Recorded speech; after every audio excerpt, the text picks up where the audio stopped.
Orang sering bertanya, apakah setiap keputihan perlu obat? Yuk kita simak di video yang satu ini.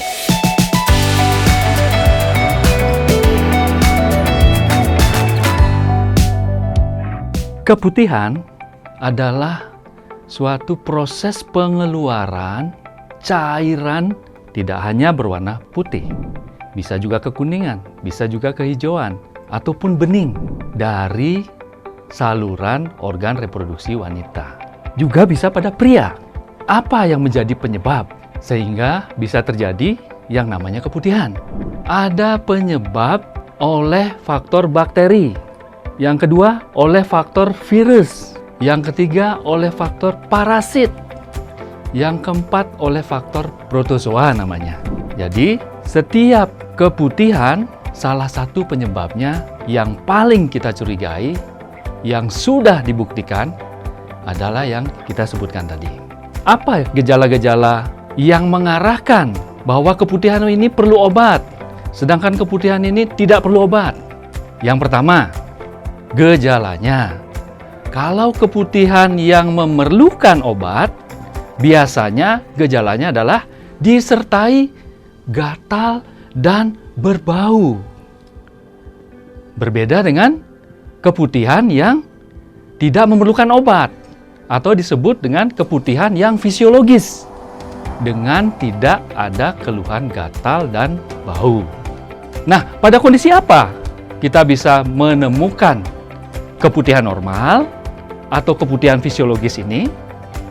Yang pertama, biasanya keputihan normal atau fisiologis akan terjadi ketika terjadinya perubahan hormonal dalam tubuh wanita.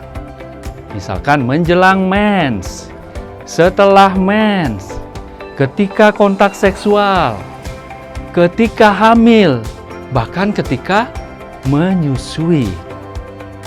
Nah, keseluruhan dari keputihan yang normal ini tentu tidak perlu obat.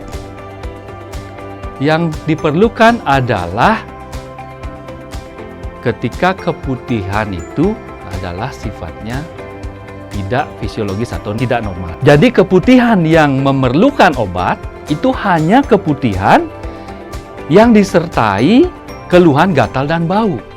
Berbeda dengan keputihan yang tidak disertai keluhan gatal dan bau. Itu tidak memerlukan obat. Bagaimana kita bisa melacak keputihan ini apakah keputihan normal, apakah keputihan yang tidak normal?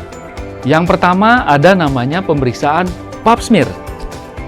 Yang kedua ada namanya pemeriksaan swabbing vagina atau hapusan lendir vagina. Nah, kesemuanya ini apakah pap smear dan swab vagina bisa mendeteksi apa yang menjadi sumber penyebab dari keputihan. Apakah seperti tadi? Virus, bakteri, bahkan jamur, parasit, dan protozoa istilahnya. Jadi kenali bahwa tidak semua keputihan perlu dibasmi atau diobati. Demikian. Jadi jangan lupa saksikan terus tips berkaitan dengan organ reproduksi wanita di next video berikutnya.